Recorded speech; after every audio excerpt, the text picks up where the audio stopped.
Okay, so I said it was going to be a part two to this thing about Mamie Van Doren's slander against Jack Webb. A brief review.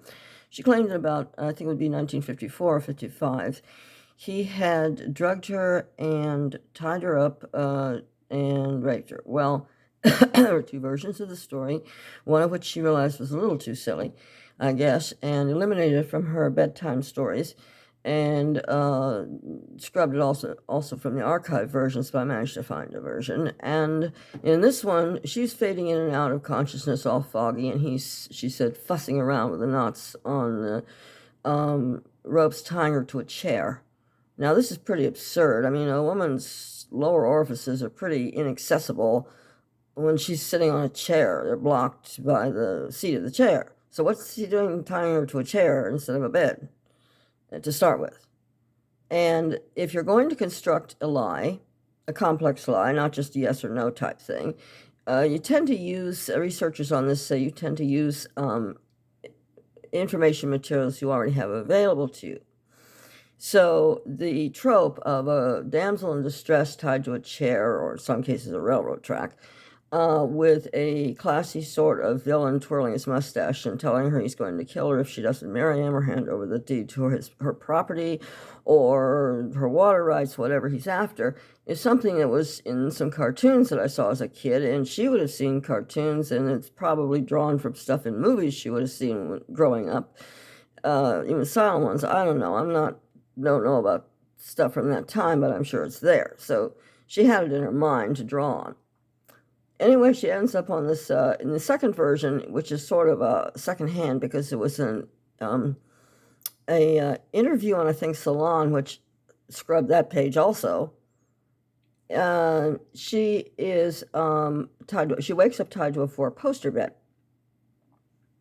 Now, and he's doing this to her. Well, she also says that he had done this to her on one of his kids' beds. Now, by the time she's talking about this, it's been, I don't know how many, what is it, 50s, 60s, 70s, 80s, 90s, about 40 years or more. And she apparently forgot that at that time, the oldest of his children had been 4.5 years old, at most. So, 5 at most, but I think more likely 4.5. So we're talking about a child's bed supporting the weight of 2 adults, one of whom is engaging in vigorous activity.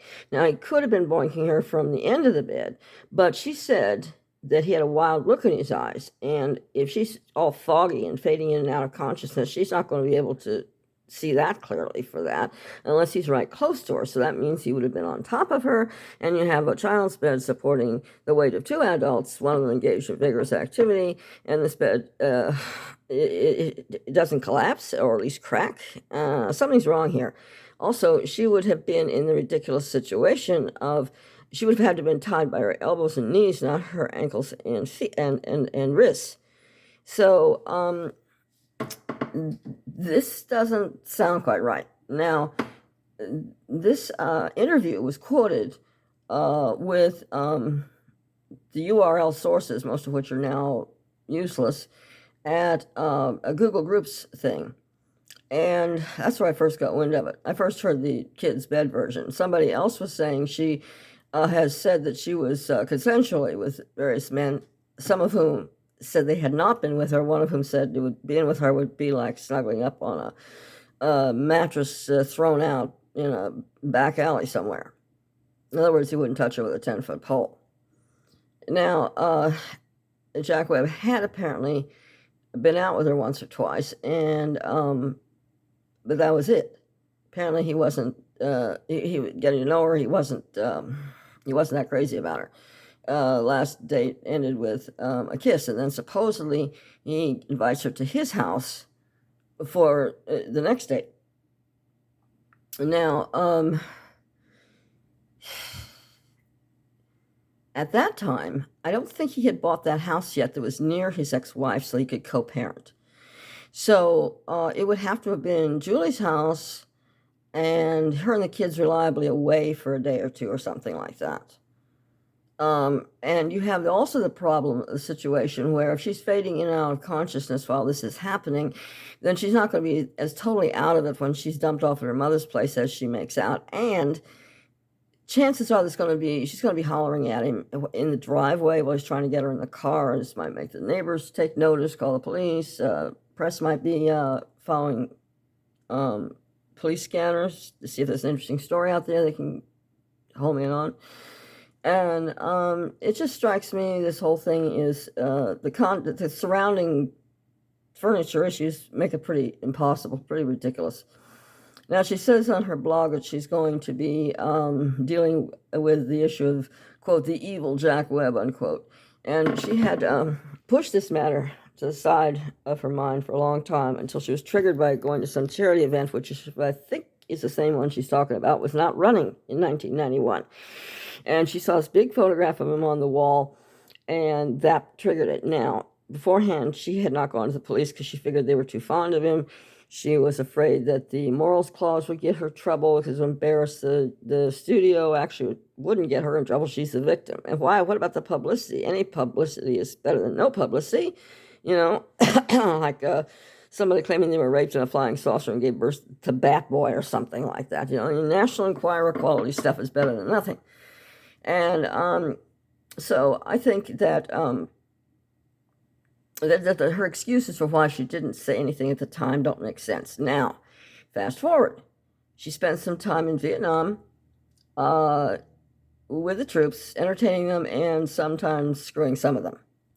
And she has taken an interest in Vietnam veteran and other veteran problems since then.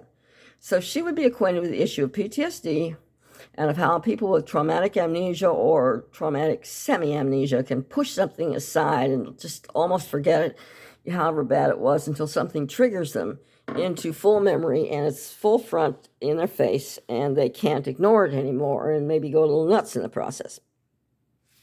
And you have these, the PTSD guys are really extreme, go a little nuts sometimes. You'll vomit or something. Anyway, she is planning this book now called, quote, Secrets of the Goddess, unquote, so she considers herself a goddess, I guess. And she's going to be discussing, quote, the evil Jack Webb, unquote, in that one. Now, like I said in my previous video, I smell an agenda. And I think the agenda is this. Jack Webb's famous for Dragnet, but he also was involved in the production of several other series. Adam 12, Emergency, and I think a couple others. And the focus had always been with him and his stuff on procedure, on fact-getting, on objective reality, what you can prove. Now, there's things that you can have a hunch about, and that could start you investigating. There's things that you can know pretty sure are true, but you can't prove, but you're still focusing on objective reality. And this is anathema to the New Age and woke crowd mentality now. And this is already beginning a little bit. I mean, certainly some of the New Age stuff was type of subjectivism and was beginning. And a classic example recently, this guy and this girl were on TV, and we're talking about about constitutionality. And he asked her, what do you mean by constitutionality? And to her, it just meant everybody agreeing on something. And he said, no, it means being in agreement with this document. And she looked really puzzled and surprised by that. I mean, there's a whole lot of really ignorant people out there, but the point is that there's this totally subjective view, even the idea that a child isn't a human until its parents decide they want it, or something like that, you know. I think there's one primitive group that has a similar notion, that you don't really exist until you've been accepted by the society and given a name. So this kind of magical thinking, oh yeah, and the idea that the baby is a part of the woman's body, well, this fits right in with the abuse pattern also. This can be all, they may think of it as, some people think of it in terms of like protective towards the kid, but it figures as the rationale for abortion and also for an infanticide. That's just some extension of the woman, something she created. Now in the Bible early on, when God was still known, Eve said that she had gotten a child by the help of Yahweh. Later on, you get more of an attitude of the parents are creating the kid. And no, parents are just the tools that God uses to create the kid. But this subjectivism, the idea that something is your truth and stuff like that. I mean, sure, there are things that are you could say are true for you that aren't true for others. Like some people like certain smells, don't like some others. Some people are allergic to certain things, and some people aren't. But that's still in the range of objective reality. And some people have a maybe sharper tone, a sense for tone of voice and implications of it, for spotting micro gestures, micro expressions, and they see more about a person than someone else does, who has a more superficial way of viewing things. And you could say, well, that's their truth versus the superficial truth, but which isn't. But their truth is closer to the objective reality truth of the situation if they're spotting a liar. So we're back to the issue of objective reality.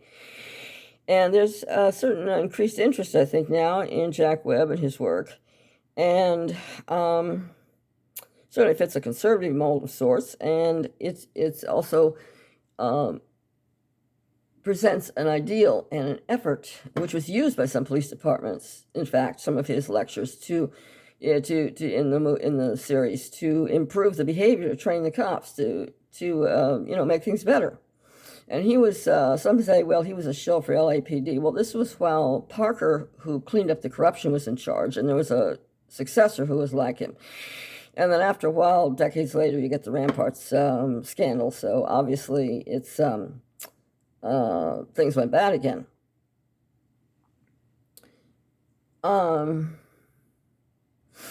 This is, it strikes me that this is part of some kind of an agenda. As I said, something that's been going on off and on in my life for some time, involving a kind of hostility towards me, expressed in I'm not going to go into details, okay? But it somewhat comes out of an amorphous left field that can involve anybody. And all of a sudden, right after February 17th, when I posted my first refutation of Mamie Van Doren's accusations, that's when suddenly something ramped up. So it's like, as they say, when you're taking flak, you're over the target. And that's when I realized this wasn't just some gratuitous bit of a bullshit gossip. That was her effort to, I don't know, sell more copies for a book or something. And at that point, she'd written I think, one of her tell-all books, but she doesn't mention him in it. It's like there's something else going on, some kind of an agenda. And the people are into nostalgia, seem to, some of them like the old days because forensics wasn't so good and a lot of things weren't so examined, understood, and recognizable. And they can get away with a lot more shit than they can now. But other people like nostalgia because they thought in those days things were better. And maybe in a lot of places they were. So there was less evil going on. So it's so whether it's not exactly a big nostalgia thing, I suppose, or maybe it is, but there's a channel that's playing all the old programs from the 60s and 70s, and Dragnet's on it, and I think Adam 12. And if there's some kind of the whole orientation at that time was much more around objective reality. And even though the programming might encourage a certain amount of beginning level occultism or some sort of a certain amount of immorality and stuff, like McHale's Navy and stuff, and glorify this corrupt character, you're still dealing with objective reality to some extent, particularly with Dragnet and the focus on procedure instead of just violent scenes every single episode, like with some other cop shows, and the process of digging out the facts and so on. And I think this is a state of mind that some people who are in a position to make trouble for some other people, such as me, do not want being supported. Objective reality orientation thinking is something that's been being undermined for a long time.